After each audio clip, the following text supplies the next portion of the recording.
नमस्कार जी, उत्तर प्रदेश उत्तराखंड देख रहे हैं आप। आपके साथ मैं हूं दिव्या तिवारी। लोकसभा चुनाव से पहले अखिलेश यादव ने अपनी तैयारियां तेज कर दी हैं और इस बार अखिलेश कोई भी पहलू नहीं छोड़ना चाहते हैं। मुस्लिम और यादव वोट के साथ ही ब्राह्मणों के वोट पर भी फोकस बनाए हुए हैं और पीडीए के साथ अग्रों पर समाजवादी पार्टी की नजर है।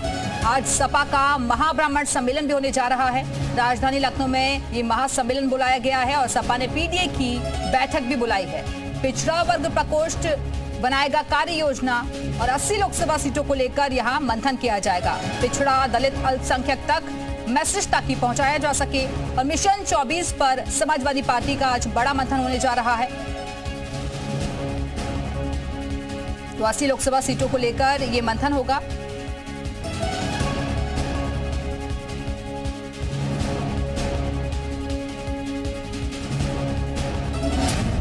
सपा को चाहिए मिशन 80 में ब्राह्मणों का साथ। समाजवादी पार्टी अब ब्राह्मण वोटर्स को भी साधेगी। अखिलेश यादव होंगे महापंचायत में शामिल। अखिलेश यादव की सपा ब्राह्मण महापंचायत के साथ चुनाव प्रचार शुरू करने जा रही है, तो इसे ब्राह्मण समाज को राजनीतिक तवज्जो देने के तौर पर देखा जाए या सिर्फ वोटों की सियासत के तौर पर। जानकारी के मुताबिक समाजवादी पार्टी के राष्ट्रीय अध्यक्ष अखिलेश यादव पार्टी कार्यालय पर ब्राह्मण महापंचायत में शिरकत करेंगे। पार्टी की तरफ से इस महापंचायत का आयोजन किया जा रहा है। बताया जा रहा है कि समाजवादी पार्टी के दफ्तर से ब्राह्मण महापंचायत के बाद प्रदेश भर में जिला स्तर पर ब्राह्मण महापंचायत आयोजित की जाएगी। भारतीय जनता पार्टी पहले बताए क्या पिछड़ों को आरक्षण देने जा रही है। शिक्षक भर्ती में क्या पिछड़ों को आरक्षण दिया, तो ये पिछड़ों के साथ धोखा देने वाली सरकार है। आरएसएस कह रही है कि वो जाति जनगणना के खिलाफ हो, समाजवादी पार्टी जाति जनगणना कराना चाहती है।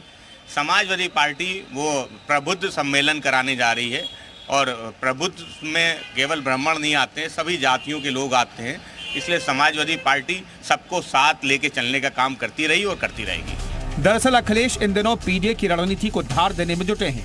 पिछड़ों, दलितों और अल्पसंख्यकों के साथ साथ अब अखिलेश की नजर सवर्णों के वोट पर भी है। यही कारण है कि वो कुछ दिनों पहले पीडीए के ए का मतलब अगला भी बता चुके हैं। ब्राह्मणों को लुभाने के लिए ब्राह्मण महापंचायत सपा का पहला पासा नहीं है। अखिलेश सरकार में कैबिनेट मंत्री रहे अभिषेक मिश्र ने लखनऊ में 108 फीट ऊंची परशुराम की मूर्ति लगवाई और ऐलान किया कि सभी जिलों में मूर्ति लगाई जाएगी।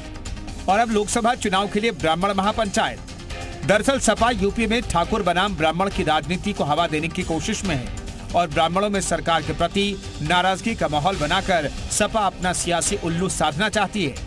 पिछले चुनाव में भी समाजवादी पार्टी ने इस तरह के प्रयास किए थे। परशुराम जी के नाम पे कार्यक्रम आयोजित हुए थे। तो मुझको लगता है कि सपा की रणनीति का एक पार्ट है कि जो ब्राह्मण वोट है वो अगर सपा की तरफ आते हैं तो एक मजबूत स्थिति समाजवादी पार्टी की होगी। दरअसल 2022 के चुनावी नतीजों की समीक्षा के बाद अखिलेश यादव और उनकी समाजवादी पार्टी को समझ आ गया कि उनका बेस वोट मुसलमान और यादव भले ही उनके साथ खड़ा हो, लेकिन जब तक उनके बेस वोट के साथ अन्य जातियां नहीं जुड़ेंगी, वोट शेयर में इजाफा नहीं होगा। लिहाजा तब तक बीजेपी से निपटना मुश्किल है। 2007 में बसपा ने भी ब्राह्मणों और दलितों की सोशल इंजीनियरिंग के दम पर सत्ता हासिल की थी और अब बबुआ भी बुआ के नक्शे कदम पर चलते दिखाई दे रहे हैं। ब्यूरो रिपोर्ट, जी मीडिया।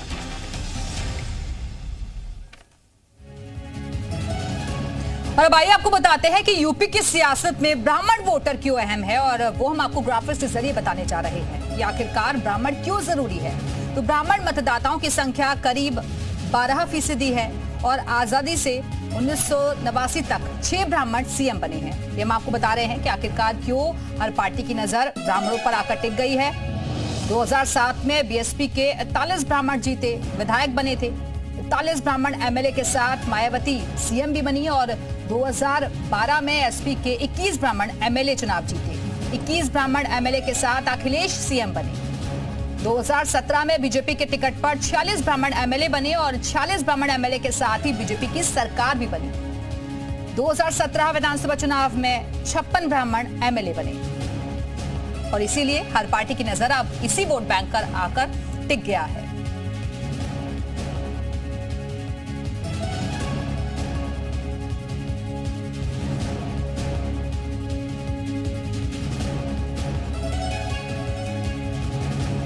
और इसी पर चर्चा करने के लिए इस वक्त खास मेहमान भी हमारे साथ जुड़ गए हैं। समाजवादी पार्टी से प्रोफेसर भुवन भास्कर जोशी जी हमारे साथ जुड़े हुए हैं, साथ ही साथ लखनऊ से हमारे साथ हमारे सहयोगी विशाल भी जुड़ गए हैं।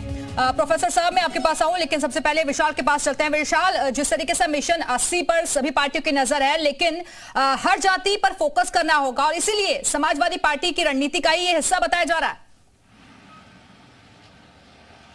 देखिए बिल्कुल सपा जो है ये जो सम्मेलन कर रही है, इससे एक तरह का संदेश देने की कोशिश सपा करेगी कि ब्राह्मणों के लिए भी समाजवादी पार्टी खड़ी है।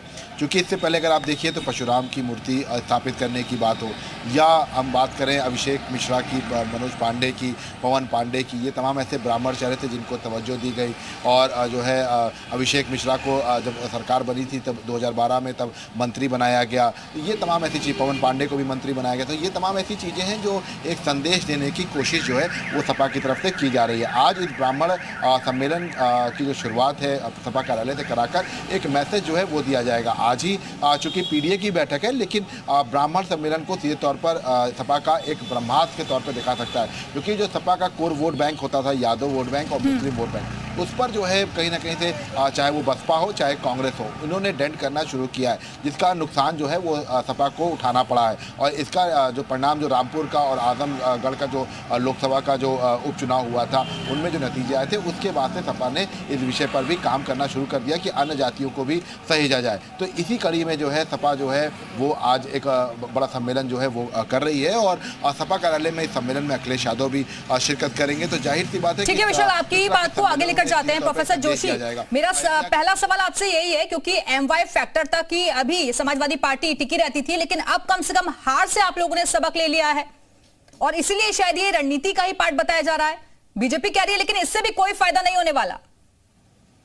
देखिए, राष्ट्रीय अध्यक्ष माननीय अखिलेश यादव जी ने जब पीडीए की परिभाषा दी तो उन्होंने कहा पिछड़ा, दलित, अल्पसंख्यक, आदिवासी, अगड़ा और औरत, ये 4 चीजों को उन्होंने कहने का काम करा। उससे साफ है कि ये मिलकर ही, जो पीडीए प्लस इंडिया मिलकर ही 2024 में भारतीय जनता पार्टी का अंत करेगा। और मैं आपको बहुत जिम्मेदारी से बताना चाहता हूं, ब्राह्मण और सुदामा का जो प्यार है, वो स्नेह है, वो पूरे विश्व में प्रसिद्ध है। भारत उसकी एक कर्म भूमि रही है उस प्यार की, उसको देखा है, उससे लोगों ने सीख करना है। तो ये तो समाजवादियों का पुराना इतिहास है।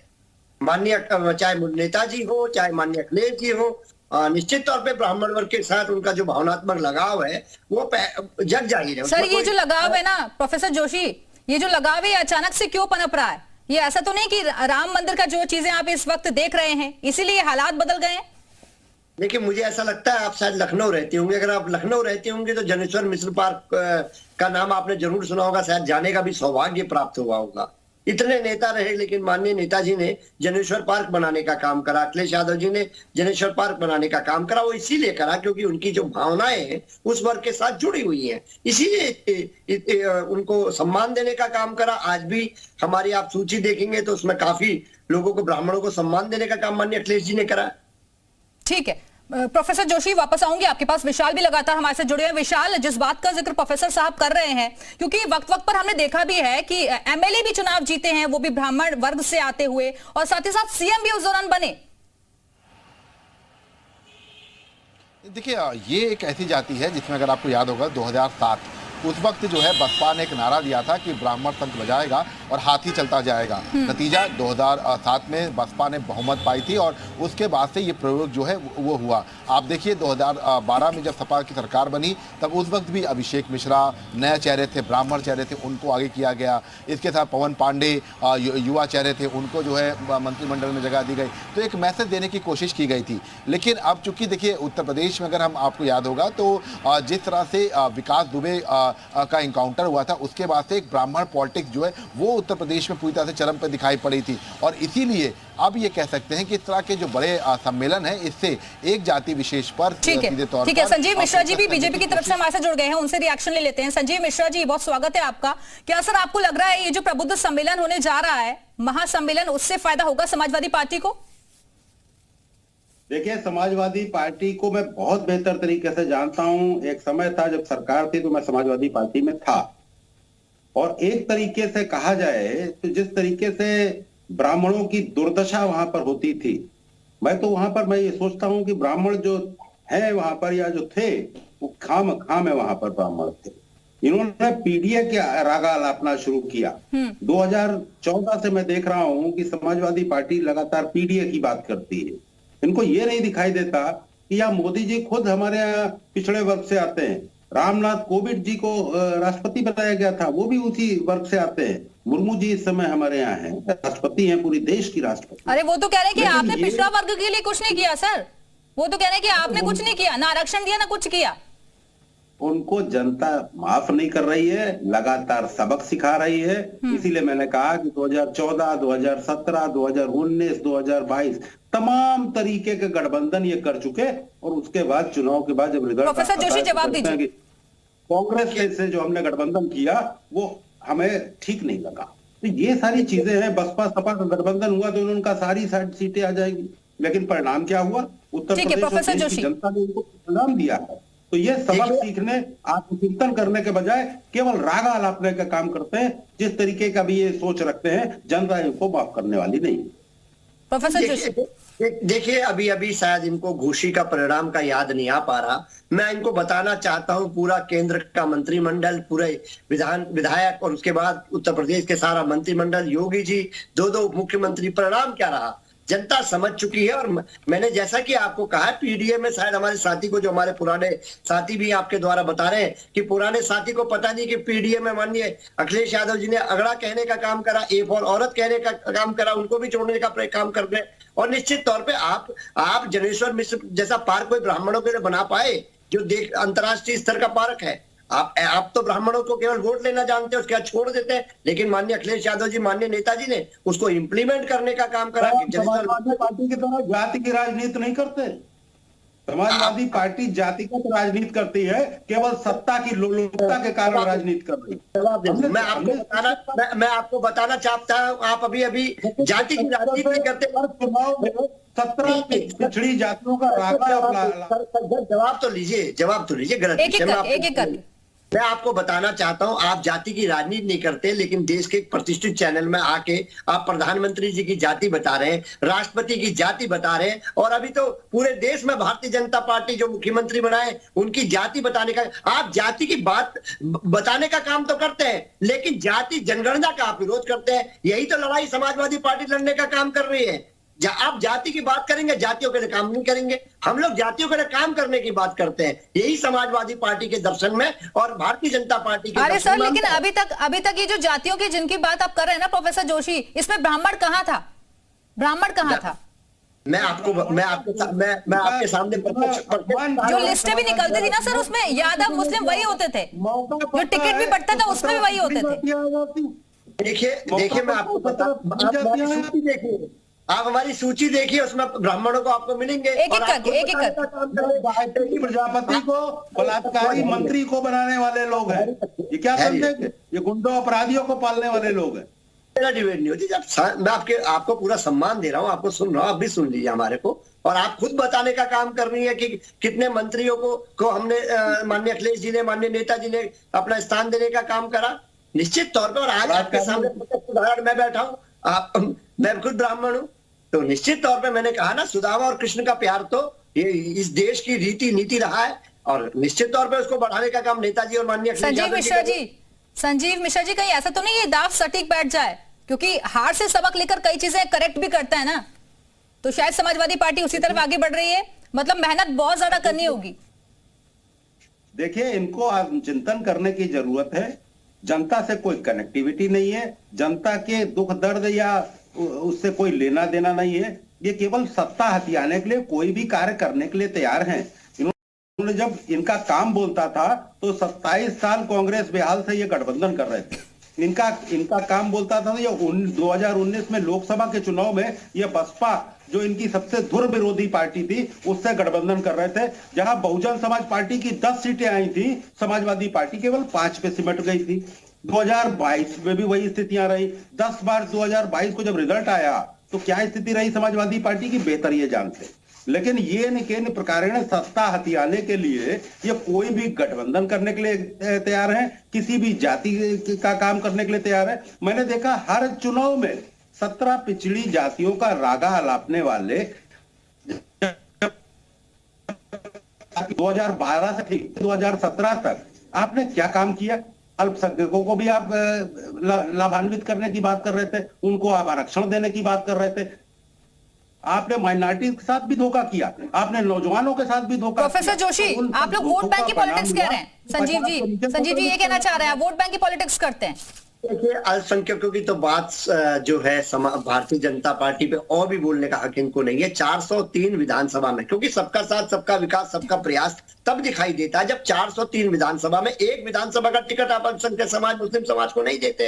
ये आपकी नीति और रीति बताने का काम करती है। देश प्रदेश सारी चीजों को समझता, आप उनको रिप्रेजेंटेशन नहीं देना चाहते, उनसे वोट तो चाहते हैं, उनको भी तोड़ने का काम कर रहे हैं। मुस्लिम जाति को अगर तोड़ने का, मुस्लिम समाज को तोड़ने का काम करा तो केवल भारतीय जनता पार्टी की राज, लेकिन वो सफल नहीं हो पा रहा। और निश्चित तौर पे माननीय अखिलेश यादव जी बड़े हृदय के व्यक्ति हैं। वो सभी धर्म, सभी जाति, सभी वर्ग के लोगों का सम्मान करने का काम करते हैं, उनको आगे बढ़ाने का काम करते हैं। इसीलिए आज ब्राह्मण समाज के लोग बहुत संख्या में अपने हमारे साथ जुड़ने को तैयार हो रहा है। और निश्चित तौर पर जब समाज देख रहा है कि माननीय अखिलेश यादव जी की सोच किस प्रकार ब्राह्मणों के प्रति है, सभी समाज को साथ लेने की उनकी सोच है, तो निश्चित तौर पर जुड़ेगा। ठीक है, संजीव मिश्रा जी। आधी आबादी को माइनॉरिटीज की उनका हक दिलाने का काम किया तो भारतीय जनता पार्टी ने किया। इनके मदरसों को एनसीईआरटी से जोड़ने का काम किया तो भारतीय जनता पार्टी ने किया। और इन्होंने क्या काम किया था? इन्होंने तो कोई माइनॉरिटीज का एक बच्चा है तो वो पंचर जोड़ रहा है, एक दर्जी की दुकान पे है, इन्होंने ये काम किए थे। और हम उनके बच्चों को एनसीईआरटी से जोड़ करके एक जो यूपी बोर्ड हुआ या दिल्ली बोर्ड हुआ उनके बराबर में पैरेलल लाके खड़ा कर रहे हैं।